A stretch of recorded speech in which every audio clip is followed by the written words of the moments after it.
One of the things that managers often cite as their least favorite activity is correcting behavior. Usually, it is referred to as punishment or discipline, and we will define those two terms on the next slide. They are not exactly the same thing.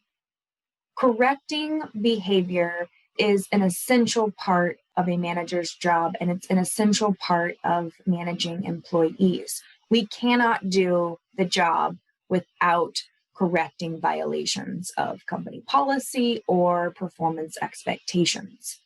When managers don't hold employees accountable for their violations or for poor performance, two things happen.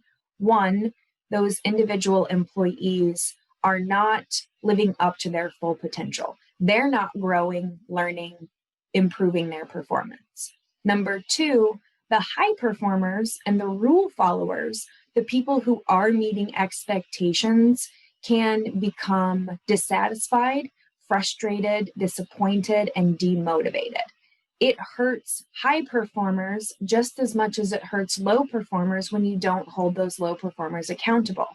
Why would a high-performing employee continue to show up every day on time and work really hard for the organization when their colleague who shows up late every day and slacks off on the job gets the same recognition and the same rewards, maybe even the same compensation? When we address violations of policy and expectations, there are a few things we have to keep in mind. One, make sure we follow the established policy.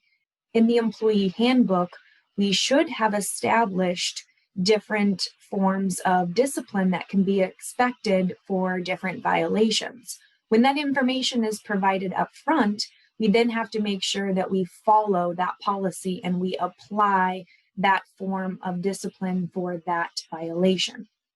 Any deviation from the original plan needs to be documented and saved for future reference. If, for instance, you impose a more severe form of punishment or you use a more intense form of discipline, that information needs to be documented and explained.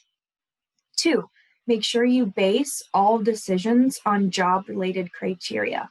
Every punishment, every form of discipline needs to be tied back to the job in some way. A violation of policy, not living up to performance expectations, unethical behavior, whatever the violation, it should be related to the job. Four, make sure that we communicate honestly with all the parties involved. Don't try to sugarcoat the reason behind the punishment and the discipline. We're all adults. Most people can handle the information if delivered in an appropriate way. And finally, we should maintain the confidentiality of all parties involved, whether it's the person being disciplined or it's a whistleblower. Punishment in its simplest form is a negative consequence that follows an undesirable behavior. Discipline is a more work-oriented, job-related form of delivering punishment. So punishment can be part of discipline, but discipline is focused not only on punishing the behavior, making it less likely that it happens again, but discipline is also focused on helping the employee prepare for the future, do better next time. So discipline often includes some form of punishment, some form of undesirable consequences, plus constructive feedback.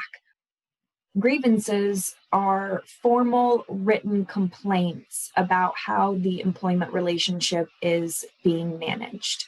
Some grievance systems allow for peer review, where colleagues can review complaints to identify the ones that need to be investigated immediately and addressed immediately.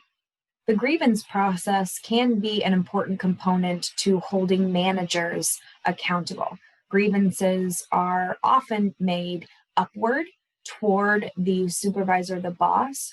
Without upward feedback, without a grievance process, lower level employees are not empowered to take part in the relationship. It's really just a one-way relationship. Managers do and say things to employees, but employees don't have any say or control over what the manager does. In some grievance systems, the issue is resolved through formal mediation or sometimes even arbitration. In the workplace, we often use what is called progressive discipline, when the discipline becomes more severe, more intense, as the violation becomes more severe. At the top of the hierarchy, you see communicate expectations. It's really important that through orientation, employee handbooks, training, conversations with the manager, it's really important that employees understand the expectations. None of us like to be punished for something that we didn't realize we were supposed to be doing in the first place. The next level down is an informal discussion. When an employee first violates a policy, the manager should have an informal discussion with this person in private, one-on-one, use constructive feedback. What was the undesirable behavior? How did it impact the group? And how do you want that person to move forward in the future? The third level down is a verbal warning. A warning is more stern than an informal conversation. It's more official, more formal. With a verbal warning, you literally want to say, I'm giving you a verbal warning. This behavior, XYZ, needs to change to ABC. If an employee continues to violate company policy after the verbal warning, then we would provide a written warning where we document all of the conversations that have been had up until that point. This is where having a journal or a diary handy helps. Sometimes these written warnings are placed in the supervisor's file for future reference. Sometimes they're placed in the personnel file for everyone in the organization to see if they were to get into the file. For more serious offenses, we might consider suspension, demotion, and eventually termination if the offense is serious enough or if the employee continues to violate policy, continues to underperform. An important tool that we use to help us manage the employment relationship is organizational surveying. This process allows us to do several things that, in the end, allow us to make adjustments to how we interact with our employees, how we treat them, the information we share with them, the training programs that we share with them, the plans we make for the future. Organizational surveys are conducted on a large scale. We try to survey as many people in the organization as we can. We can use survey data to get a better idea of the organization's strengths and weaknesses, the areas in which it needs to improve, the policies, procedures, practices that need to be changed. We can use this data to get a better understanding of how our employees think and feel at work. We can use the surveys to help us plan for change, to consider how ready people are for change, to consider whether they have the right resources to change. And finally, survey data enables us to benchmark. We can compare our numbers to the numbers of other organizations, which gives us a better idea of how we're doing in our industry. Here's an example of the output that a CEO or a top leader might look at after an organizational survey has been conducted. This survey was focused on the organization's culture. The questions asked about things like cooperation, coordination, teamwork, recognition, innovation, trust in the organization. And this scorecard is a snapshot of the entire organization's response.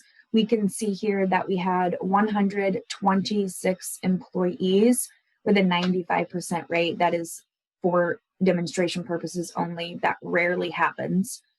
Just by looking at this visual, we can identify several areas where we might need to focus our attention.